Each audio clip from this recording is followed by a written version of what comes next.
Welcome back, everybody, to the School Leadership Show. With me, as always, I know I'm going to put an adjective in there, and I never think about it ahead of time. Jen, it isn't that I'm not thinking about you. That's not the case whatsoever. So my outstanding co-host, Jen David Lang. Okay, I thought you were going to go with exhausted, but Nah, no way. I'll take it.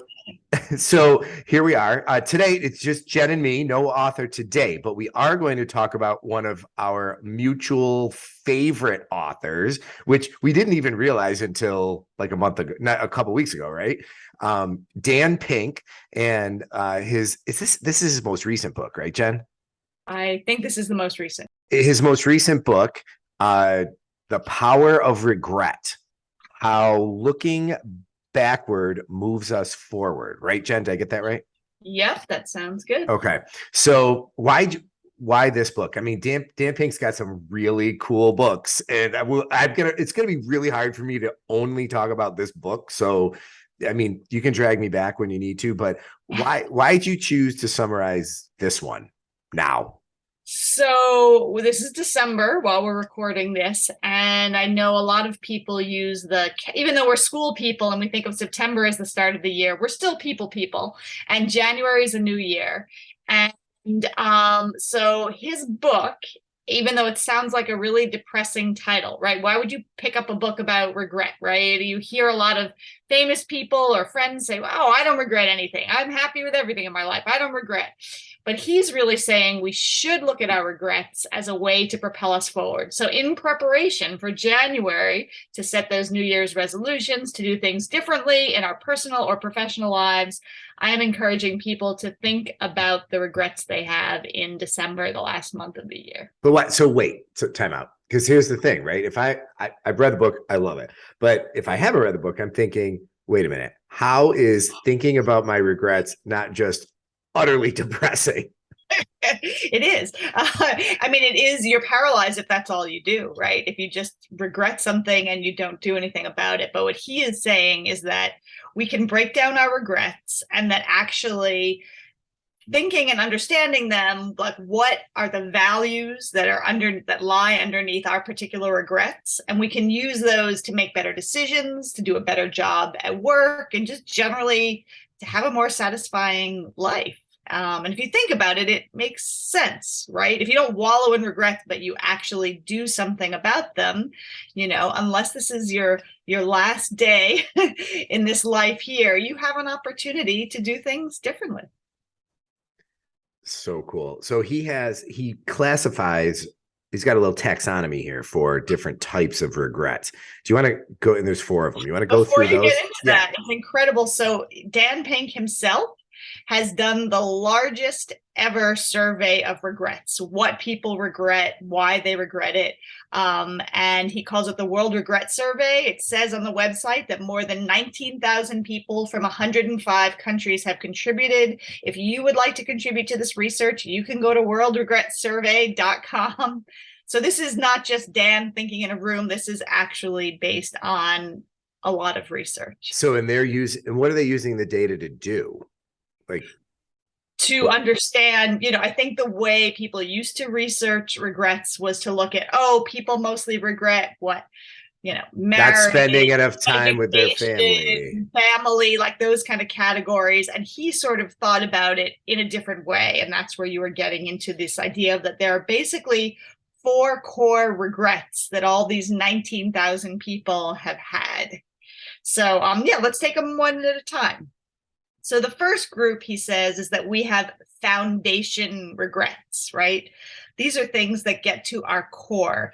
They have to do with being conscientious, being responsible, right? So all of those things that as adults we were supposed to be responsible about, getting the education we needed, the job, the money so that we have money for retirement, right? We were just talking about retirement, Mike, health, those kind of things. So those are what he's calling foundational regrets.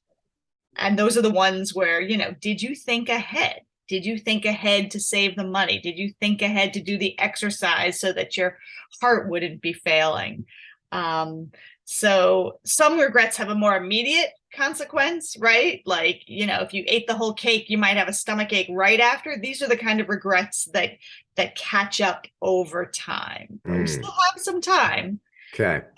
Yeah, so he's like, he describes it as, what's the lesson? Think ahead, do the work, start now. So big foundation regrets. Anything you want to say about those? No, I think it makes sense that he classifies them as foundation, because they are. When you think about some of those things that you mentioned, it really is. Those are the things. And we have kids about the same age, and that's where I'm watching my 20-year-old now, sort of, and trying to coach her through some of these decisions that she's making that will impact her career and will impact her life.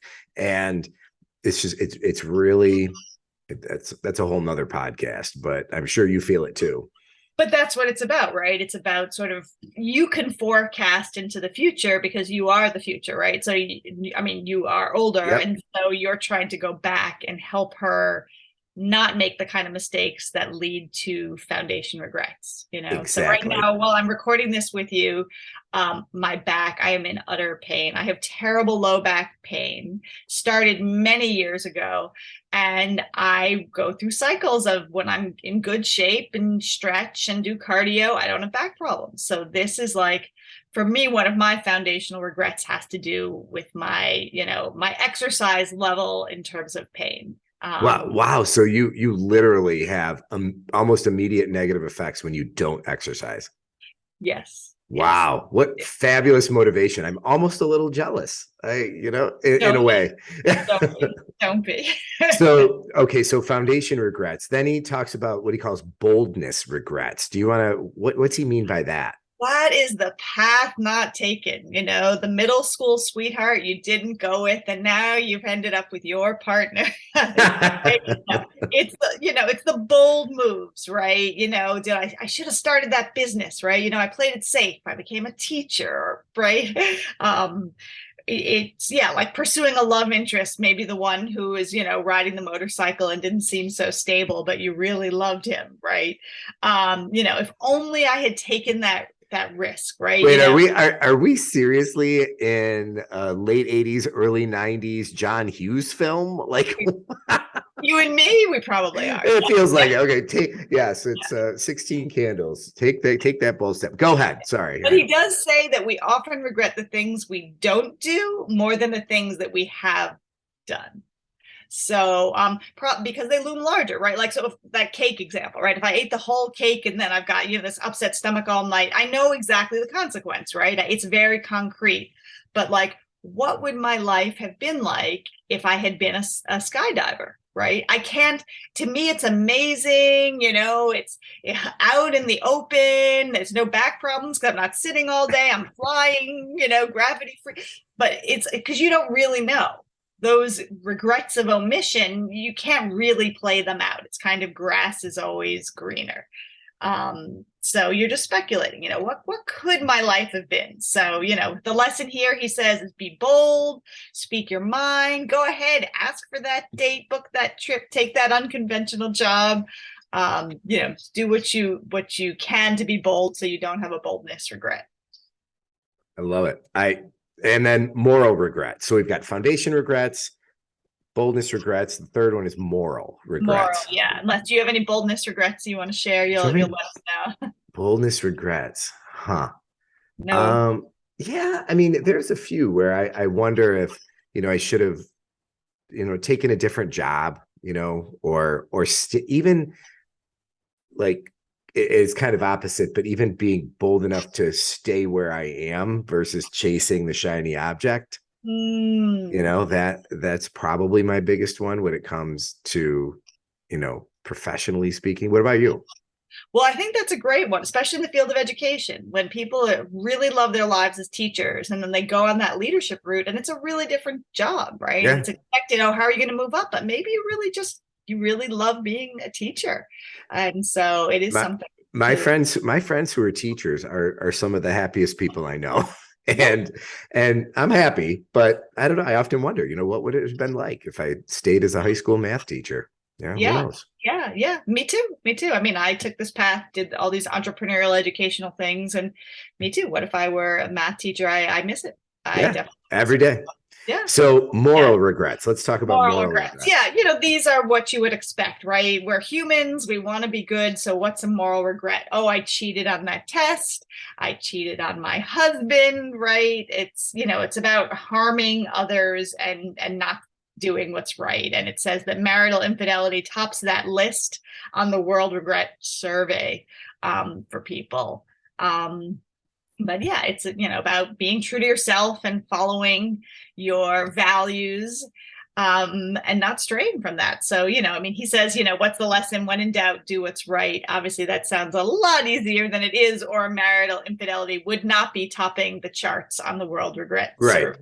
So Jen, let's talk about your biggest moral regrets. No, just kidding. All right. So the fourth one is connection regrets. This one really resonated with me. And, I remember it from the book, but then when I read your summary, I thought I started making the list in my head of the people that I need to connect with. Yeah. But go ahead, talk about what he said with that. Yeah, and we're giving personal examples, but part of choosing to do this now is also we are emerging from this pandemic, still very much dealing with its aftermath, and there may be regrets that are even stronger given the pandemic. We've seen a lot of suffering, we've lost a lot of lives, and that is often when you think about regrets. So you might have some of these types of regrets that will help propel you forward in your profession. And I'll share an example here that connects the personal and the professional. But yes, connection regrets are about our relationships, right? Did we not keep the connection with the person? Did we not reach out to someone? When we had a falling out, did we not repair the harm? Did we just lose touch and never do anything about it? So what are the regrets we have about connections? And he says, what's the lesson? Don't be embarrassed. Just make the call, reach out, repair that rift, right? If you knew you only had a week to live, what would you do about those connections? And for me, I think I was a bit of an egghead and a nerd in high school, and I was very focused on academics and maybe a bit maybe a bit too much in college too. And so I don't think I formed like the kinds of groups, people have their group from high school or their group from college. And so when I woke up and I was like, what was I doing? I should have really formed a group. So since that point in my career, in my adult life, I have always worked to build cultures and build groups. My daughter's swim team was falling apart. My friend asked me to step up and run this 80-girl swim team. And I said, great, but I care less about the swimming, only if I can create a really strong culture where these 80 girls and 20 coaches and our families, really felt a part of something bigger. So that's an example of how I've taken something that I could be sitting here regretting my whole life, and instead I'm actively working to build cultures and groups because I didn't focus enough on that as a younger person. Oh, 100%. Cool. Great example. Thank you for sharing that. It it's hard. That is hard work to do, any way you slice it. So that's the identification of the different and classification of the regrets, but then he takes it a step further, right? Yeah, and he has a lot of nuances and details about what to do to move forward, and I just simplified it because that's what I do. And so I am simplifying it here to a 3-step process, and then we can talk a little bit about, if you're a leader, how you might run a staff meeting around this and use it for good and for positive in bringing in 2023.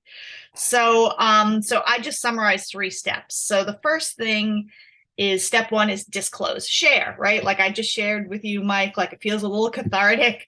And it's true, when you share your regrets, there's something just in sharing them. You can say them into your voice memo on your phone.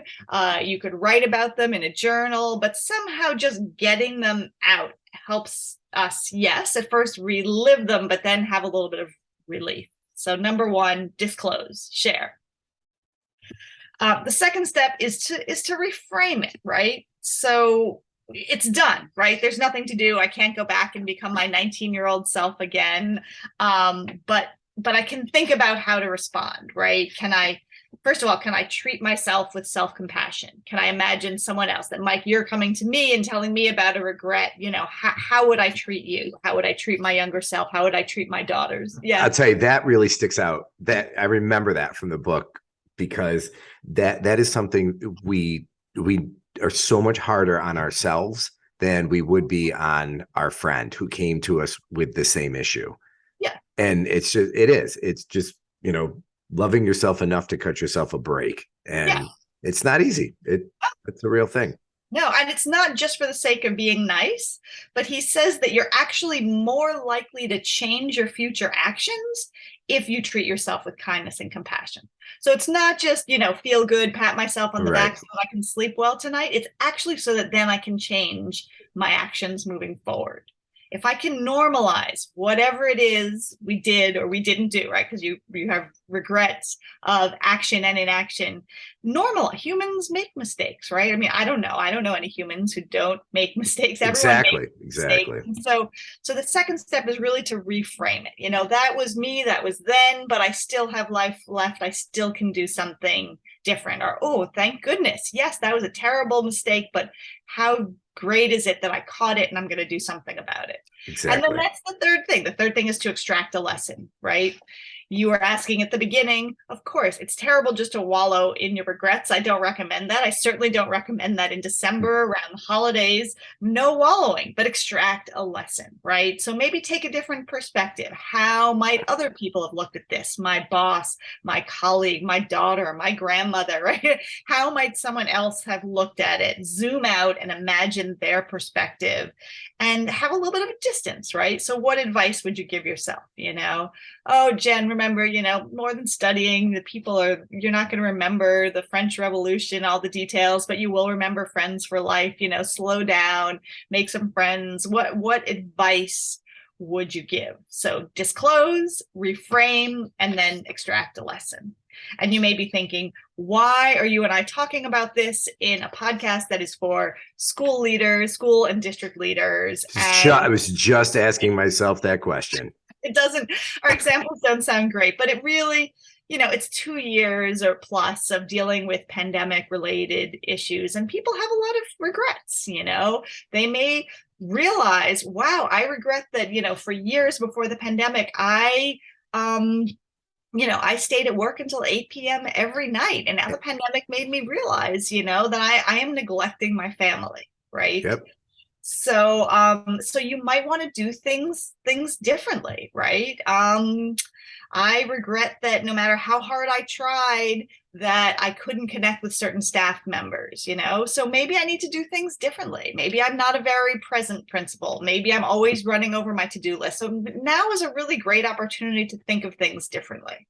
So I suggest a very simple, 4-step staff meeting where, one, you share these 4 core regrets with staff. You can make copies of my one-pager, but share these 4 core regrets and let people, just think through them, read them, do a live read. I love the live read. Don't ask them to do it before the meeting. Give them 5 minutes, do it right there. Then everyone's done it.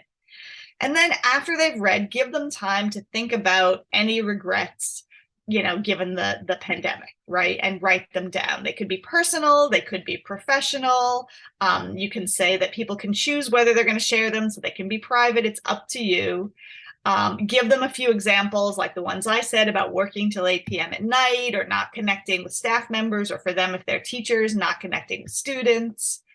And then in small groups, ask them to share their regrets and categorize them. So which of these 4, I share my regret, Jen just shared, oh, is that a boldness regret, a moral regret, a foundation regret, or a connection? Just, it helps to name things. That helps us overcome things. So, let's come together in small groups as a third step and see if we can name what the regrets are. And then finally, let's propel those into the next year. And if you're in person, right, put together a big wall of hopes and dreams. If you are, if it's a district and you've got people, principals all over, you can certainly do a great jam board. Let's take our regrets and turn them into our hopes and dreams, right? So if I've been working late at school and neglecting my family, maybe on the wall of hopes and dreams, I would write, I hope to finish my lesson planning at school so I can make it home to eat with my family regularly, or 3 times a week. Or I dream of connection building in all of my lessons next year so that students will feel a sense of belonging. And I'm going to work on that sense of belonging that I don't think I conveyed in my personality. So the idea is to end on a positive note, right? What people want to do next year. There's a quote in the book, Dan Pink says, regret doesn't just make us human, it makes us better. And that's what you're trying to convey in a PD session like this with staff. I love it. I love how you've organized it too. I think it gets them connected right away with reflecting and thinking. It gives them the opportunity to, apply that knowledge of the 4 areas of regret, and then it ends hopeful. I mean, I think that's what you want as a leader, as a principal. Yeah. So Jen, great choice on this book, and love me some Dan Pink books. Any opportunity, read all his stuff. I promise we will. Yeah, absolutely. So thank you. It was as always great talking to you, and we'll see everybody later. Thanks for listening to this episode of the School Leadership Show, a podcast for aspiring and practicing school leaders. Send your comments, questions, and show ideas to me, Mike, at schoolleadershipshow.com. And please consider rating the podcast in iTunes and leaving a comment.